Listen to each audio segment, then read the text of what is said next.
Hi guys, and welcome back to our final jam event of the day. Been a really busy day, and we've had some incredible speakers today.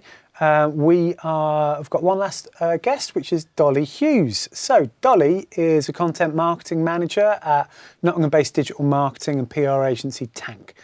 She's got nearly a decade of experience in strategy, content, social campaigns, and video. Dolly's route into marketing wasn't straightforward. It began when she moved to Germany, and her love of writing led to a job as a native English copywriter for a variety of companies. From there, she stumbled into the world of content marketing, picking up experience with creative teams along the way. At heart, Dolly believes the best marketing doesn't feel like marketing at all, and is shaped by curiosity, collaboration, and a genuine interest in what makes people tick. Thank you for joining us today, Dolly. So we've got some slides. If you want to just talk us through those a little bit, and we'll drop some questions in as you go. Sure. Yeah, so hello everyone. I'm Dolly and I work at a digital marketing and PR agency, and it's called Tank, and what our sort of claim is that we help people, clients, communities make their mark. And yeah, I wanted to just sort of give a quick overview of what that means. So we're an agency, we have lots of clients, and it's multi-service. So every area of marketing, whether that's, search marketing, social media marketing, paid marketing, we have different teams for that. And one question I'd ask you is, sometimes digital marketing and PR feel like a bit like the sort of mystery part of the creative sector, especially to us two who are coming from a journalism background. What is it that you guys are doing? So yes, it kind of splits into two parts, which is digital marketing and then the PR side. And normally marketing the goal is to sell. So marketing, anything you can do to help a company sell their product or service, whereas PR kind of manages the reputation of that company. So whether you're in-house or a client, helping companies put their name out there and manage that name. Great. If that makes sense. So what is it that you do? You're a content marketing manager? Hey, we've got a slide. Oh, a slide. You knew that one was coming. Oh, here we go. I've been replaced here by slides. But I'll ask it anyway. What does a marketing manager do? Yeah, so again, I just wanted to give a quick overview, just in case people don't know what content is, because it's just such a broad word. So content could be written content, copy, so text for websites, emails, social, downloads, like white papers and reports, or it's visual, so images and video and all of that. Video itself is such a big thing now, so like what we're doing, a podcast or a vlogcast, and videos for social again, and ads. But then there's also a route that's less talked about, which is internal content. So, internal communications, writing to the team, because it's such an overlooked topic.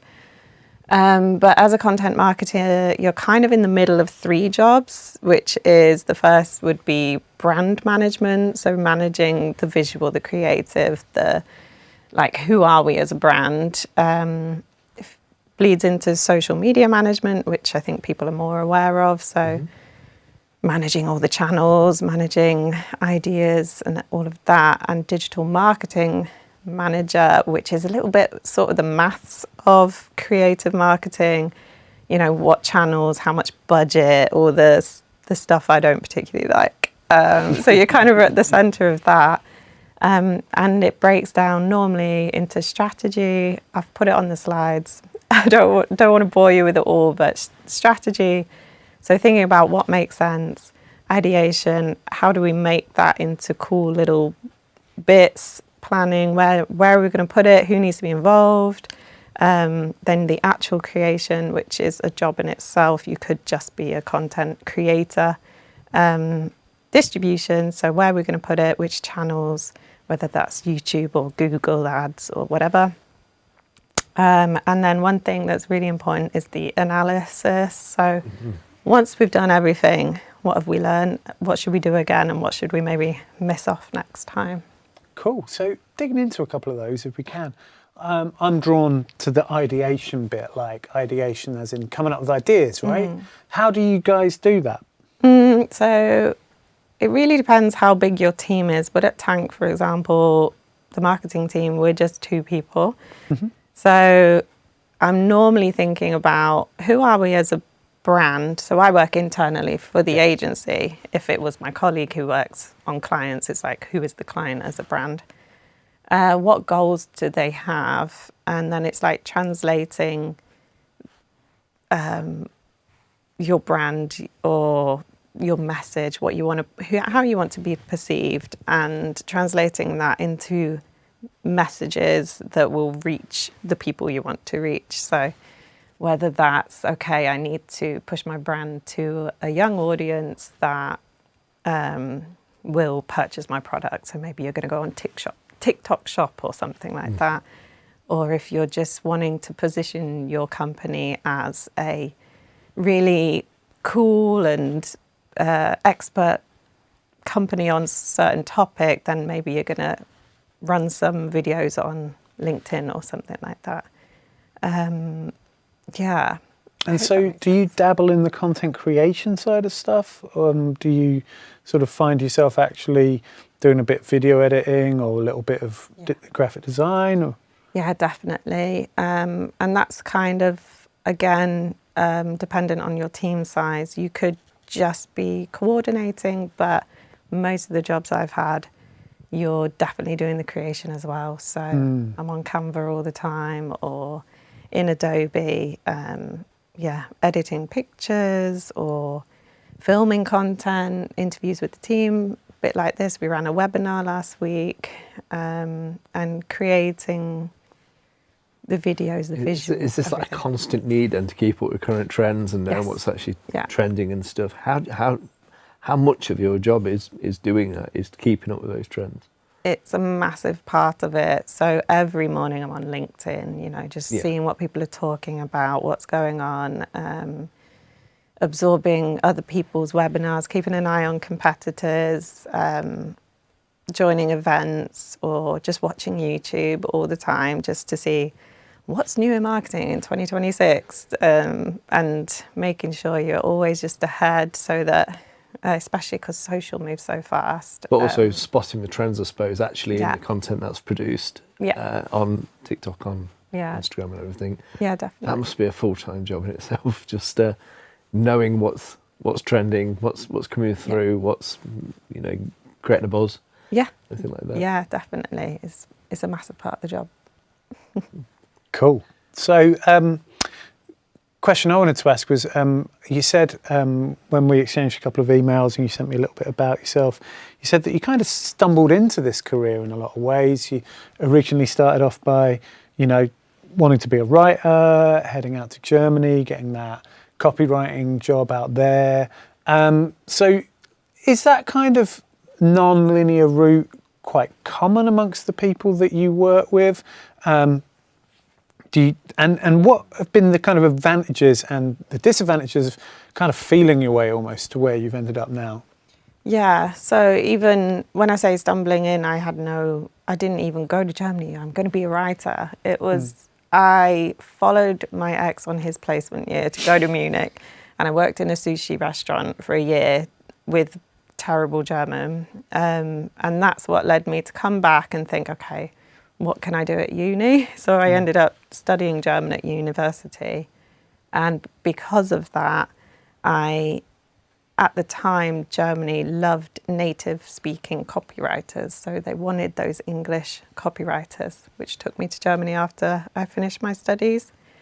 And I worked at an agency then, and since then my career's developed. So definitely, I think in marketing, someone at work the other day, she said, I wanted to be an architect, but actually I just fell into marketing. So yeah, it's an easy one to fall into because it's just the art of storytelling, which I think a lot of us can do.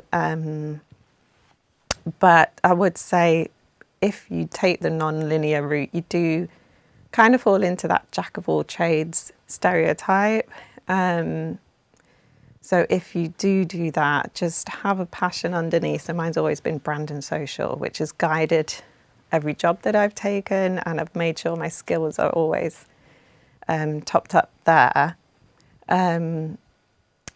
Whereas if you maybe have an idea, okay, I want to go into marketing, I want to do this, this and this, you've got quite a solid foundation, which is also attractive to the more maybe digital marketing side of paid and budgets and stuff, or data analytics, marketing analytics. So yeah. It's funny, isn't it? Because it seems to bring together a lot of people from a lot of different backgrounds. You know, you need those creatives in there who can come in and who can ideate, come up with the ideas, and who can produce the content as well, have the technical skills. But then you've got people who are approaching it more kind of business minded, I suppose, and the analytics and all of that. So is there a danger in spreading yourself too thinly, or is there more of a move in the industry towards having that broader understanding of it all and being a jack of all trades? I think it's not a danger as such, but it will get to a point, and I reached it maybe last year or 2 years ago. It gets to a point where, okay, I've been doing a bit of everything, especially if you start in-house marketing in a digital startup or, you know, in-house at a company. Been doing a bit of everything, but if you want to progress to sort of senior management status, then you're going to have to sort of niche down and focus in on maybe one or two topics. Okay. You sit at this intersection between the three, as you explained it before, between these three things. How do you manage that? Is it what sort of percentage of time do you devote to these? Yeah. How much is creative? How much is performance? How much is sales? It's kind of, so creation is a big part, but the strategy and keeping the goal in mind is a bigger part, especially because I am the content marketing manager at Tank, so I'm on my own, so you know, I have to think about everything, but yeah, it's kind of, I don't know, 60-40. Yeah. Or, do you have a preference, or do you like? I'm a creative. So yeah, if you're a creative, you might take a route that's a bit like me. You might just, I want to create stuff and work across lots of different areas. And what are the sales and performance people? I mean, it's kind of a basic question, but what are they doing? Yeah, the sales and performance people are looking at what's our budget and how much money can we make if we run this campaign, or if we push those socials out, what's the return? And they're in spreadsheets all the time, or in HubSpot, looking at dashboards and reports. You have to be right across that whole brief and all three briefs. Yeah, and then normally the ones that are talking to the senior stakeholders, so the big bosses, you know, trying to prove marketing worth. So definitely a bit more of a logistical mind. Yeah. Rather than. I know Tank's worked with some amazing clients, some really high profile people and organisations, but ultimately it's a fairly small company. What are some of the advantages and disadvantages I mean, you've mentioned that you're the team of one.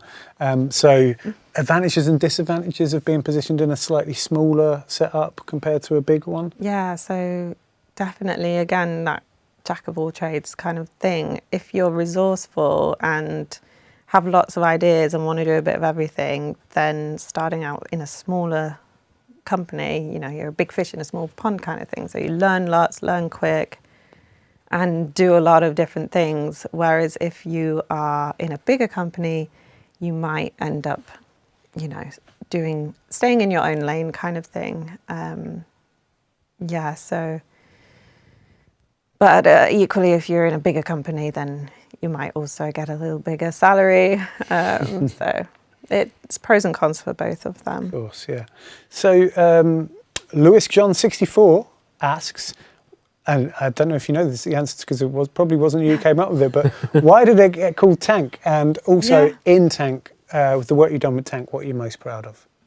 Okay, yeah. So it's actually called Tank, because it was founded by one founder in the beginning. It was his nickname at school, so it's an interesting one. Is he an absolute unit? I don't know. I didn't know him back at school. Can't comment. You like fish? Yeah, he's been big into fish. My favourite thing, I actually really loved, we launched the Ivy in November or whatever, and that was good. The Ivy restaurant, it was a good party. I loved the brand side of events. It was always good. Yeah, so there's probably, I mean, I guess there can be quite a social aspect to the job. Oh yeah, networking, connections, all the time. It's very important. Victoria asks, out of the 3 marketing roles, so I suppose that's sales, creative and performance, which one is the hardest? It really depends what kind of mind you have. But the most pressureful one, the one that really is a lot of pressure, is that one of performance and sales, because you're looking at numbers and you're trying to prove marketing worth. Yeah. Should we take the next slide? See where it takes us? We can. Oh my word. Tofu and mofu. Bit of tofu. I am vegan, but There we go. I think the question here, I just wanted to give a kind of idea, talking about sales, performance, creative, the differences. Most people have always stuck to this funnel idea of marketing, and a lot of companies work with this kind of framework. So it's a good one to just familiarize yourself with. As a content marketing manager, I'm normally in this awareness and consideration stage. If you think of it as a funnel, you're trying to get people to use your product or service. So you need to let them know about it. How are they going to know about it? In the awareness stage, and then they start to think, oh, maybe I like this company, maybe I will buy from them. That's a consideration stage. So normally I'm in those 2 steps, but there is that also final nudge, especially in if you think of return to car email messages or something like that, in the purchase stage, making them really cross the line. So yeah, I just wanted to mention that. So when I say I'm in the mix, that's kind of the mix. Yeah. And you got that quote there. It's quite useful. The sort of taking the creative vision, validating it with the performance data, and ensuring it serves the sales goal. Cool. So in terms of the creative team that you're part of, what kind of skill set are digital marketing companies looking for? Yeah. I know earlier we mentioned, this kind of jack of all trades versus one niche, but a lot of people are talking about T-shaped players, which I've kind of become myself. So having one thing you're really good at, but then you're also good at a couple other things on the side. So maybe you're, I can visualize. Yeah. So maybe you're an excellent social media manager, but then influence management, which is kind of a big topic. If you think of all these content creators and influencers that are making money themselves, companies need to manage them. So that's actually quite a good one. So at the minute, and then maybe you're a brand marketer, but you have events experience, which is also important in the context that Gen Alpha or whoever are kind of wanting that in-person experience again. So events management is a nice one to look into. But overall, I just wanted to highlight soft skills, because no matter how marketing changes, soft skills are really important. So communication, especially younger generation coming up, normally communicated a lot online. So if you can really communicate what you want to say well, externally to clients, but also internally as a team, that's important.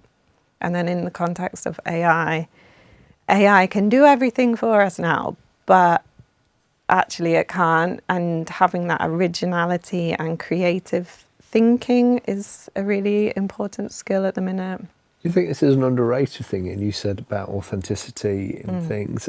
Gen Alpha is reacting more to authentic things, and not rejecting AI, but sort of saying there must be more, and personality hires, as you're talking about, soft skills. Do you think this is a growing phenomenon that we have? We've seen it in other areas of the media where people are starting to buy, tapes are back, and vinyl's been back a while.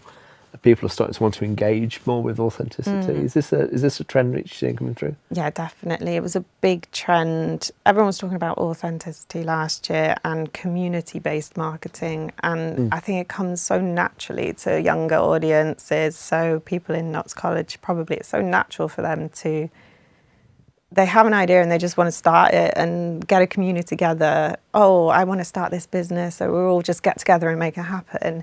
Whereas maybe before, previous generations, it was a bit more like, a bit more self-led. So I have this product, you want it, I'm going to give it to you. So I think that kind of creating community experiences has been such a big topic and will be a big topic. You see like off-grid phones coming back. It's a weird, I find it quite an attractive phenomenon in many ways, because it's sort of, we're led to believe everything's going to be AI and we're going to lose any sense of the person. So for creatives, that's a bit of an alarm bell going. So, it keeps, this is a way for creatives to remain relevant. I hope so. I'm anti-AI in my personal life from a sustainability aspect, but obviously it is a massive topic, and it could go the way where AI is doing everything, which is why I mentioned it in adaptability, because new tools come in all the time. So if you can show to someone you're really adaptable and you're ahead and you know how to train these because a lot AIs. of our students are obviously scared of going to media careers because of the risk of AI is always going to be there. Or is there going to be a role to do there? But I think I think the trends suggest that that authenticity in the human experience it means that there is space for them. And the other thing is AI can only it can generate content, but it can't read what people will like. It can't read the room. It can't understand. I think it also, those primary kind of drivers. It creates the mean average when good creativity is on the outskirts. It's the good. Well, for instance, in advertising, the good advertiser you remember is the one that's truly different. AI is same. It's like uncopyable. Because AI is very. The mean average, just the.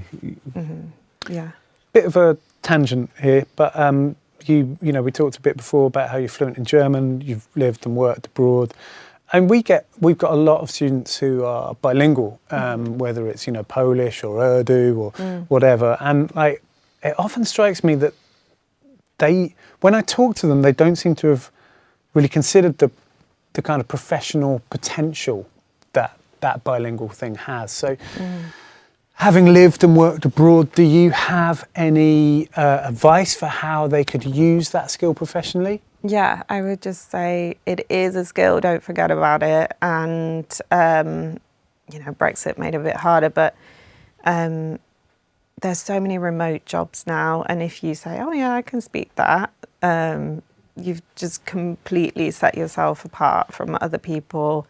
Or it might actually take you abroad where people still want that native English or native whichever language. Could take you really wherever. So just don't forget about it. And they might ask for an official certification. So maybe just take a quick test. It's probably not that much money, and prove to them like, yeah, I can do this. It's definitely an advantage, especially. Get my words out, especially in the written world. And just reflecting on that experience of having lived abroad, like how did that help you, shape you, just more generally, really? Yeah, I mean, different attitudes. You're not just surrounded by the one culture. In Germany, I had probably a team of about out of 30, 20 were from somewhere else. And you just get so many different perspectives, meet new people. Socially, it's great as well because, you end up going on holiday to visit them.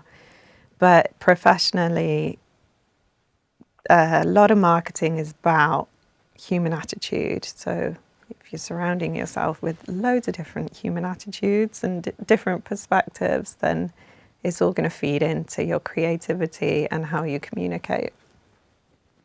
I run the journalism course here, and John's one of the teachers on it as well, so we're very keen on journalism and stuff. That relationship between journalism and PR is obviously very, very porous. How many have you noticed? When I was looking at your website, I can see lots of people who work there have a background in journalism. How does the skills they learn in journalism actually help move into PR? Yeah, so PR is a world away from me. I never knew about PR. I just knew, oh yeah, you submit some articles kind of thing. Yeah. But so many people at Tank come from journalism and PR, and it just matches so well because they have that nose for news. They know what's going to be. We should steal this slide. Yeah, You can have it. I'll put it on LinkedIn. Yeah, they know what's going to catch on, and they know what people are looking for. They know how to grab your attention quickly. They are very good with getting fact-checking data, getting good data. And now, people are posting stuff online and there's loads of misinformation and everyone's saying something and you're never sure what's what. And having that really clean data, PR people are really good at it, and it's very important at the minute. I did a quick breakdown, if you see, there's a lot of overlap. Yeah, I've noticed. There's a joke that journalists don't dive. Moving to PR is we used to say, but that's fascinating. And that ability to meet deadlines as well is huge. Yeah. And that's not just our journalism students. Across the board, we're really tight on deadlines, but that's because pretty much every industry out there is driven by that. Time is money, right? So we've got to pick up that skill of working to the deadline and treating that deadline as sacred. And then when you get into the workplace, you'll already have that kind of in your own. Yeah, absolutely. I sort of think stuff like word counts and stuff are fairly easy, but deadlines are red lines. True.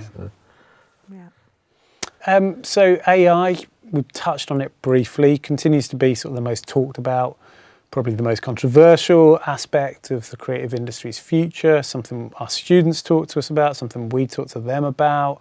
Across all of our media courses, we're seeing potentially huge impact, although not wanting to go on to my own views too much, but maybe not quite as much impact as they think is coming. But anyway, what's your take on it? Like, how is AI impacting marketing and PR? Where's it heading? Yeah, so like I say, everyone's talking about it. Everyone is talking about AI, and we're sick of hearing about it, but it is changing everything, particularly in search and discovery. So companies, maybe you were paying to appear first on Google or whatever. That's not happening anymore, because first you've got to get away from that big block of AI, then more AI, or you're coming in from ChatGPT or Gemini or Claude or whatever. So that's more conversational, and it's changing the whole way search marketing works. Excuse me. But at the end of the day, like we mentioned earlier, it's like this human aspect. You're still just telling a story to a person and trying to get them on board. So yes, it's changing everything, and it's changing the tactics. So the way you can't hack things anymore. Yeah. You can't bid on loads of keywords and expect to appear top anymore.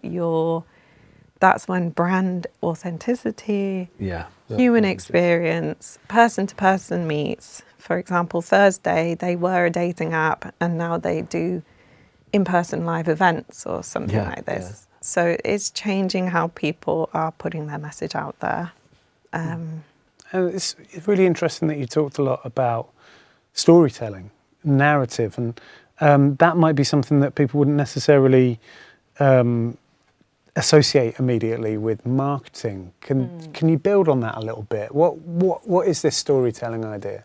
Yeah, I mean, everything is stories, and particularly in the creative marketing and content marketing space, you're just telling a story.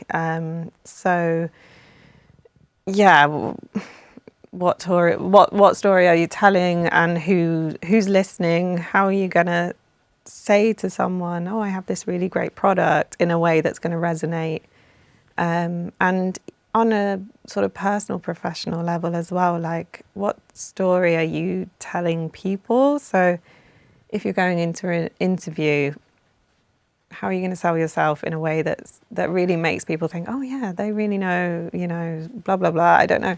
But everything is stories. And then consumers are also telling themselves stories. Yeah. They're buying a product, they're engaging with a service because of the stories they tell them about themselves, whether it's, that they're getting that gym membership because they're saying this is the year that I'm going to get my act together, or whatever it is. It's that human sounds psyche. from experience there, John. Yeah. No, this isn't the year. I'm never going to get myself. Never going to get myself together. It's way too late for that. Yeah. Thinking about that, then, and referring back to you earlier, you sort of saying you never really thought you'd get into this, and one of the reasons for that is basically that your job didn't exist so many years ago, did it? In the state that it does now, and we have this state of change. What would a marketing job look like in the future? Where do you see this going? If you could extrapolate 10 years into the future, what are you doing? 10 years. Yeah, I mean, AI probably will have changed stuff. Social, maybe, Meta's going to explode, but I think drawing on the storytelling again, you'll still just be sort of storytelling. I don't know.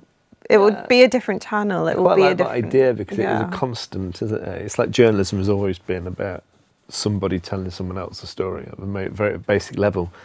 That fundament has never. Everything's changed around it. The technology has changed and the methods have changed, but fundamentally, it's someone telling someone else a story. Exactly. So we've got the same sort of thing there. Yeah, that's very succinctly said. I couldn't get it out, but yeah, literally. If you need a copywriter,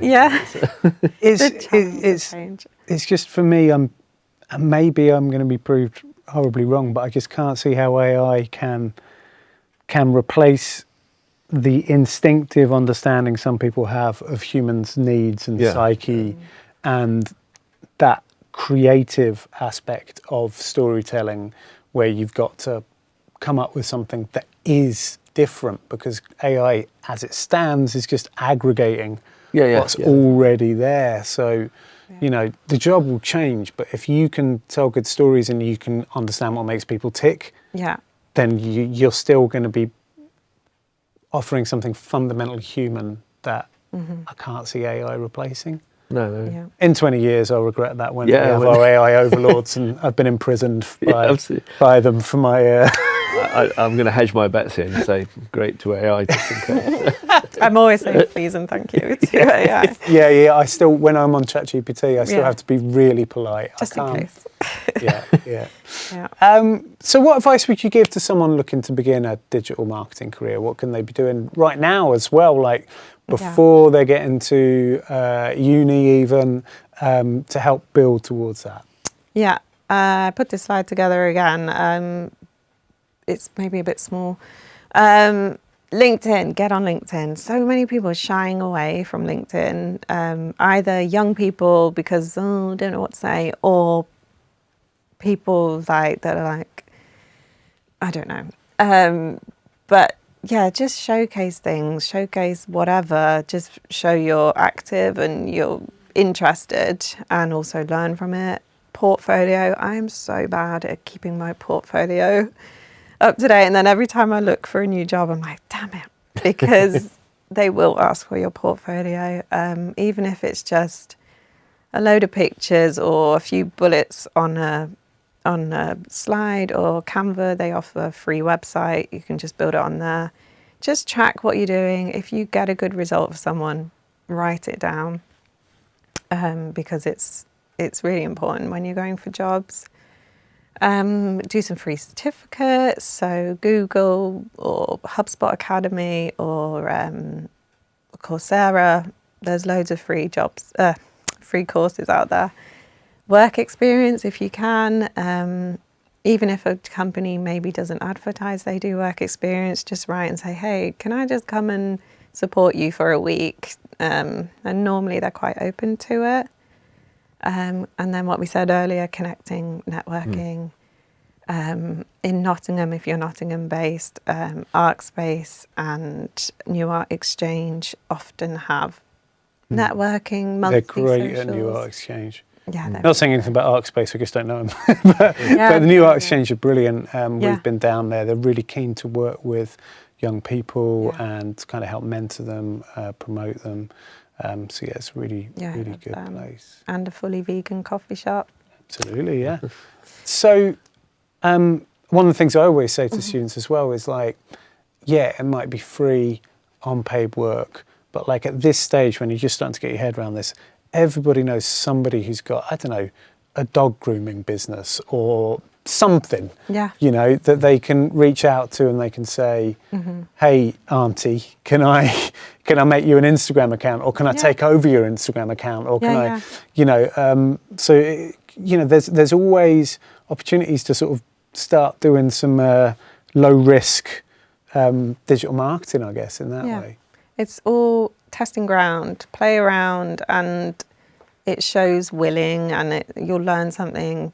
I have a small, you know, like foodie Instagram, and I use that to keep up to date always. So when I've been social media managing from a business perspective, I know what's going on the platforms. I know what trends are going on. So yeah, just or even in my first job, I told them, embarrassingly enough, I write poetry and I do spoken word. And because it was a copywriting job, they were like, oh yes, creative writer, we need that. So even if you think your hobby is just a hobby, it all plays into, you know, your career path. So pursue it still. Yeah. I think with a creative career, the people who do well in that, the people who do it anyway. And they just turn it into, you know, many journalists that we get on the journalism course, for example, already have, you know, they want to be football journalists or something. They're already match reporting beforehand. They want to write about social issues. They've been doing that before. Then they come to us and we develop the skills. And, you know, sometimes they say, well, I've only got an audience of, you know, I've only ever had 5 likes and I think I've ever done it. It doesn't matter. Yeah. It's another gym analogy here, but it's working a muscle. Yeah, and you never know, especially now in this content creation world of influencers and TikTok creators, people like, I don't know, Ash Holmes or whoever, they just have this big personality and they're so authentic and they've just been doing it. And now they made a career out of it and ended up on TV. So yeah, especially in the creative marketing world, just do what you enjoy and see where it takes you, I would say. Yeah. So Aaron's asking what typical difficulties you have to overcome in your job. Difficulties, it's a lot. Marketing never stops, you know. So definitely workload, managing what you need to do first, prioritization, that kind of thing. That is a big one. So if I've got 20 jobs come in on the same day, what one do I need to do first, for example? And then team communication, I guess, you know, making sure everyone knows what they're doing and what you're doing. So I'm getting that it can be a job that's quite difficult to switch off from. Yeah, definitely. Yeah. Unless you're more on the, the ad side, scheduling. Yeah. But if you're a creative marketer, it comes naturally. Again, it's like something you're always doing anyway. Yeah. So you're extension always of a hobby. Is in the shower, you're just thinking of ideas. So. Is there a point though where you can go kind of too deep almost, to obsess too much over, you know, obsessing over the numbers, obsessing over the engagement? What would you say to Yeah, definitely know when to sort of, you know, turn off Photoshop. I've been on it for 4 hours and it's not working out, you know, get a second opinion and try a different route, or know at the end of the day, okay, nothing's going to go out, no one's going to see it now, so I'll just take a break. Knowing when to switch off is a personal skill that is quite important in marketing. Yeah. And those creative skills, by the way, so you're spending a lot of time on Photoshop. Did you just learn those off your own back? And was that something you learned on the job? How did that work for you? Yeah, that was that sort of coming in from a different angle, just learning as you go. Just YouTube and Googling things. You just sort of pick it up. But even as a kid, I was creating animations on Flash or whatever it's called. And yep, remember it well. yeah, so... There's a lot to be said, though, for YouTube. Like, don't want to put ourselves out of a job, but I always say to the students, we can teach them technical skills, but you've got to keep doing it. Yeah. It's not like riding a bike. It's the opposite. You will forget. So just being able to, practice stuff just in your own time is such a huge part of it. Well, tech itself as well, it doesn't stand still. There's not a piece of software off there which, if you last used 5 years ago, you're going to be able to pick up again. The changes are always quite, especially now with the incorporation of AI into lots of things. Yeah. Should we take another student question? Yeah, go for it. This is from Nat M9Z1. Not his real name. I don't know. So you've got a cruel parent there. What sort of company or businesses does Tank actually support? What sort of things? Can you give us some examples of clients? So we've got definitely a mix. It's nice that people are interested in Tank. So we've got a lot on the brand event side. So we've done bar launches, NQ64, the Ivy Manhattan box, those kinds of things. But then we've also got big manufacturing supply, e-commerce, so Eurocell and I don't know who to mention right now, but like big tech companies as well. It's like very mixed because we do that digital marketing side where they just want to, target Google ads and display and stuff. But then we also have that brand marketing side and influencer side. So it's quite a diverse portfolio, though, is it? Yeah. Do you have a defined USP or? We do. We have a ICP that we're targeting, which is, ideal customer profile. Yeah. Particularly when we're putting budget behind things. Okay, well, we want the big fish kind of thing. Yeah. We want the big tech companies that are going to say, yes, we want to partner with you. But we do take on a lot of different things, and a lot of them are legacy ones that they're just friends because Tank's been going for 20 years or something like this, 15 maybe, but, we've got a good community here. It's a big mix, basically. But there's a great deal of flexibility to be able to work with these big clients on one hand and then just do a local bar launch on another time. That's quite incredibly flexible. But that's agency work. If you want different things all the time, definitely recommend agency work.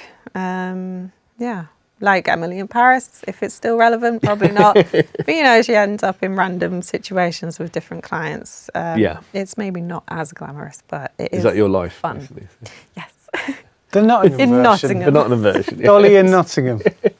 Yeah. I'm going to pitch that to Netflix. I think it's going to fly. Victoria's asking how old do you have to be to do a job like this, which is an interesting question because I suppose I might also say how much do you need a uni course and to get into this, or is there a route in without that kind of degree level education? Yeah, I guess it's not the age, it's experience, because there are a lot of entry level jobs of maybe it's more content creation or content marketing exec or content specialist or something like this. And then you work your way up into a sort of more manager position where you're thinking bigger picture. And it is unfortunate. Most companies will look for a degree still, I would say. But that's not to say, I think apprenticeships still exist, work experience, internships. Again, having that, if you can prove to someone, so maybe you've got that side hustle going on and you can say, well, I built this and I'm really good, and you demonstrate and you show that you've got your numbers intact. Having some kind of proof, portfolio evidence is also a route in. And then again, I say those free certificates and stuff, anything you can just put on and say, I'm keen and I'm doing it. Yeah. A portfolio, especially a very strong thing to have. Yeah, definitely. So we talked a bit about the future of marketing as a whole, but what about your future, Dolly? Where would you like to be in the future? Don't ask me about my future, please. Where would you like to be a few years down the line? Where do you see yourself going? Yeah, I mean, there's a few different routes. If I was, my job is steady. My job it offers progression. So then I would naturally start to manage people rather than, step out of the creation and manage people, manage different teams. That would be the natural progression. Personally, I love food. I've always wanted my own coffee shop or something. I mean, you mentioned that Instagram, and I'm really hungry. And then, my brain was just going, just start asking her about recipes. Yeah. I did the whole content creation for a bit. I was doing recipes, and companies would send me, food boxes and things. So I could go down that route of becoming just a foodie creator and maybe start my own business, which would be great. A lot of people would at this point maybe fork out and become a freelancer. It's also a route, freelance social media manager.